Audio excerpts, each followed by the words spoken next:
স্বাধীন ভারতের প্রথম প্রধানমন্ত্রী জওহরলাল নেহেরু আজ থেকে 70 বছর আগে নৃশংস হিংস্র দেশ চীনের সাথে যে সমস্ত রফা চুক্তি বন্ধুত্ব করে ভারত মাতার শরীরের এক একটা অঙ্গ প্রত্যঙ্গ তথা ভারতের বিভিন্ন অংশকে চীনের হাতে তুলে দিয়ে ভারতের যে চরম সর্বনাশ করেছিলেন, তার জন্য আজও সমস্ত ভারতবাসীরা ভোগান্তির শিকার হচ্ছে।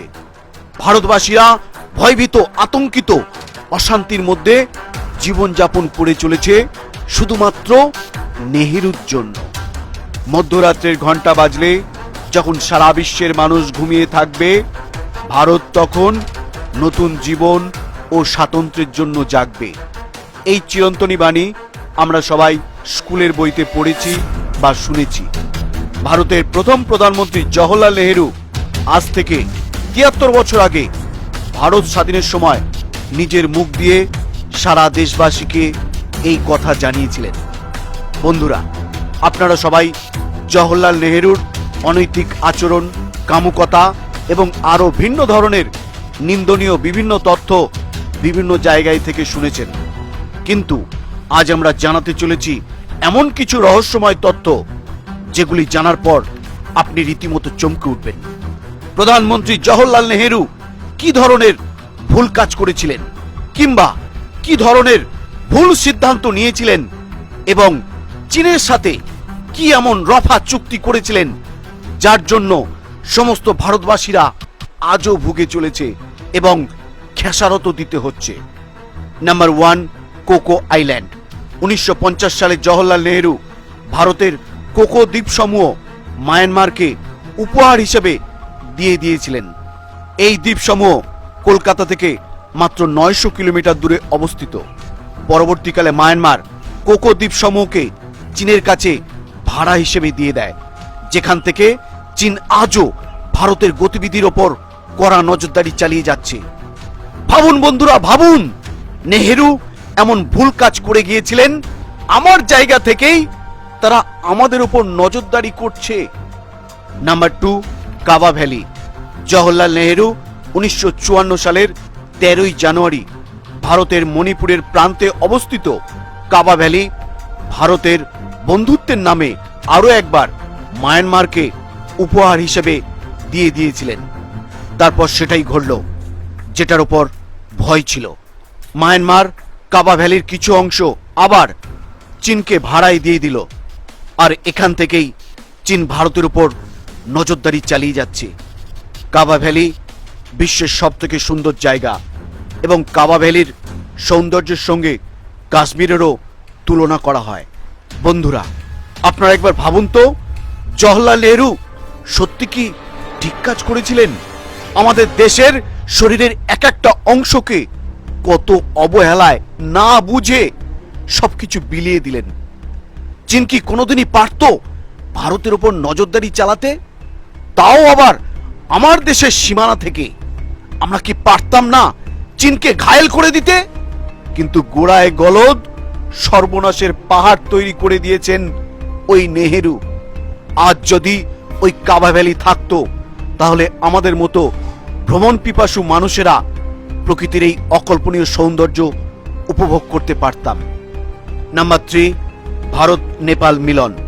1952 সালে নেপালের তৎকালীন রাজা ত্রিভুবন বিক্রম শাহ নেপালকে ভারতের সঙ্গে মিলিত হওয়ার প্রস্তাব জওহরলাল নেহেরুকে দিয়েছিলেন, কিন্তু প্রধানমন্ত্রী জওহরলাল নেহেরু জানিয়েছিলেন নেপালকে ভারতের সঙ্গে মিলিত করলে দুই দেশের লাভ হওয়ার পরিবর্তে বেশি করে ক্ষতিই হবে। এই কথা বলে তিনি সেই প্রস্তাবকে খারিজ করে দিলেন। সমস্ত ভারতবাসীর কাছে আজও অজানা তিনি কেন এই প্রস্তাব খারিজ করে দিলেন। Number 4, UN permanent seat. Nehru 1953 সালে আমেরিকার প্রস্তাবকেও খারিজ করে দিয়েছিলেন, যেটি ছিল ভারতকে সুরক্ষা পরিষদের স্থায়ী সদস্যরূপে যোগদানের প্রস্তাব।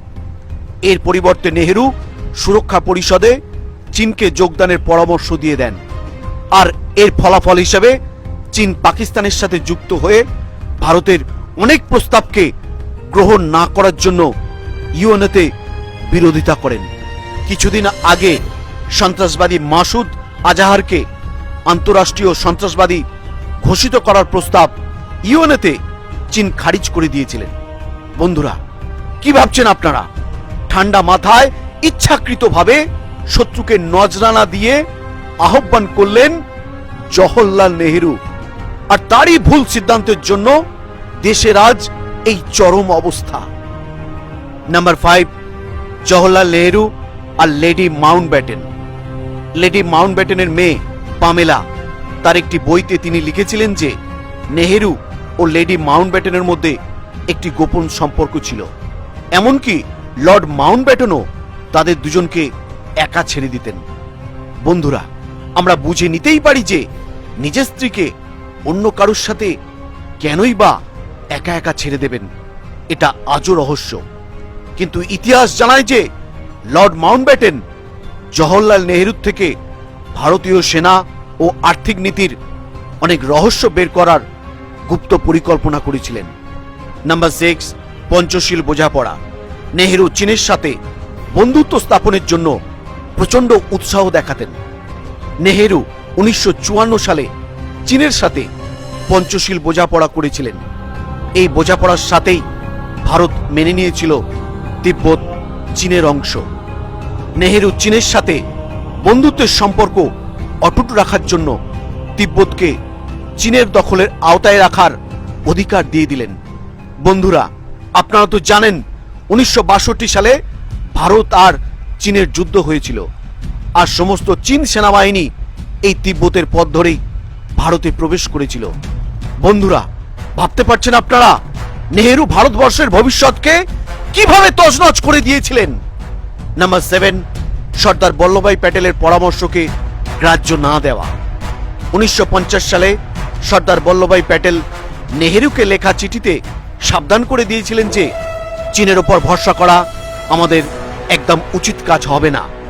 সর্দার বল্লভভাই প্যাটেল চিঠিতে লিখেছিলেন, আমরা চীনকে আমাদের বন্ধু মনে করি, কিন্তু চীন আমাদের বন্ধু মনে করে না। এমনটা অনেক যুগের পরে হবে, যখন ভারতকে নিজের দুই দিক থেকেই শত্রু দেশের সঙ্গে লড়তে হবে, আর তার জন্য ভারতকে এখন থেকেই তৈরি হওয়া উচিত। কিন্তু নেহেরু সর্দার প্যাটেলের কোনো কথাই শোনেননি, আর হিন্দি চীনি ভাই ভাই এমন কথাকে সত্য ভেবে নিয়েছিলেন। নাম্বার 8, 1962 ভারত চীন যুদ্ধ। চীনের সেনাবাহিনীরা অরুণাচল প্রদেশ, আসাম, সিকিম পর্যন্ত ঢুকে পড়ার পরও নেহেরু হিন্দি চীনি ভাই ভাই বলতে বলতে ভারতীয় সমস্ত সেনাবাহিনীদের চীনের বিরুদ্ধে লড়াই করতে বাধা দিয়ে রেখেছিলেন, যার পরিণতি হিসাবে আমাদের কাশ্মীরের প্রায় 14,000 স্কয়ার কিলোমিটার ভাগে চীন দখল করে নিল, যার মধ্যে ছিল কৈলাস পর্বত, মানস সরোবর, আরও অন্যান্য তীর্থস্থান। চীনের সেনারা 1962 সালে ভারতকে হারিয়েছিল। হারের কারণ জানার জন্য ভারত সরকার লেফটেন্যান্ট জেনারেল হান্ডারসন এবং কমান্ডার ব্রিগেডিয়ার ভগতের নেতৃত্বে একটি সমিতি বানিয়েছিলেন। বলা হয় যে এর দ্বারা তৈরি করা রিপোর্টে প্রধানমন্ত্রী, রক্ষামন্ত্রী আর পুরো সরকারি তন্ত্রের দারুণ নিন্দা করা হয়েছিল, যার কারণে এটিকে আধিকারিক রূপে ভারত সরকার দ্বারা সার্বজনিক করা হয়নি। আচ্ছা বন্ধুরা, আপনারা একবার ঠান্ডা মাথায় সুস্থ মস্তিষ্কে চিন্তা ভাবনা করে বলুন তো, নেহেরু যদি চীনের সাথে এই সর্বনাশা চুক্তি না করত, তিব্বতকে চীনাদের না দিত, তাহলে 1962 সালে চীনা সৈন্যরা না ভারতে ঢুকতে পারত, না ভারতকে হারাতে পারত। নেহেরু চীনের সাথে এই রকম ভুলগুলো না করলে 1962 সালে আমার দেশের ভারতীয় সেনাবাহিনীরা চীনা সৈন্যদের এক নিমেষে, মুহূর্তের মধ্যে চূর্ণ বিচূর্ণ করে দিত। স্বাধীন ভারতের প্রথম প্রধানমন্ত্রী জওহরলাল নেহেরুর বেশ কিছু ভুলের জন্য সমস্ত দেশবাসীরা আজও বিভিন্ন ধরনের ভোগান্তির শিকার হয়ে চলেছে। সবশেষে আমার বন্ধুদের জানাই, আজকের ভিডিওর বিভিন্ন রহস্যময় তথ্য ইতিহাসের পাতায় লুকানো ছিল। সেগুলি জানার পর আপনি ঠিক কতটা রাগে, ক্ষোভে আগুনের মতো জ্বলে উঠেছেন, অবশ্যই মার্জিত ভাষায় লাইক কমেন্টের মাধ্যমে জানাবেন, এবং আজকের এই বর্তমান পরিস্থিতির উপর নির্ভর করে এই তথ্যটি সকলের মধ্যে ছড়িয়ে দেওয়ার জন্য অবশ্যই শেয়ার করবেন।